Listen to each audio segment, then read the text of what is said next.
Hammaga assalomu alaykum. Bugun sizlar bilan baqlajonli salat qilamiz. Bizga kerak bo'ladi 2 dona katta baqlajon, 3 dona tuxum va non talqoni.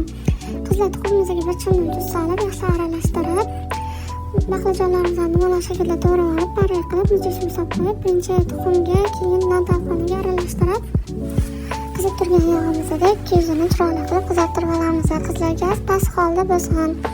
Yo'masa baqlajonlar birpasda pishib ketib qolishi mumkin. Past olovda shunaqa 2 yog'ni chiroyli qilib qizartirib pishirib olamiz qizlar. Ana endi 3 dona pomidorni shunaqa yupqa qilib pare qilib to'g'rab olamiz. Va ketidan bir bog' ukropimizni ham maydalab chiroyli qilib to'g'rab olamiz qizlar. Bu salatni обязательно qilib ko'ringlar. Mazasiga gap bo'lishi mumkin emas. Prям вкусный там. Qayta qiladigan bo'lasizlar qizlar. Qilib tayyorlab yeb ko'rishinglarni tavsiya beraman. Ana endi bizga mayonez kerak bo'ladi. Mayonezim Monarxi chesnochli mayonezi. Agar chesnochli mayonez topa olmasanglar, oddiy mayonezga 2 dona chesnok solsanglar, ta'mi bir xil bo'ladi. Prям вкусный ta'm bo'ladi. Ana endi mayonezlarimizga to'g'rab olgan ko'katlarimizni qo'shib, yaxshilab aralashtirib olamiz.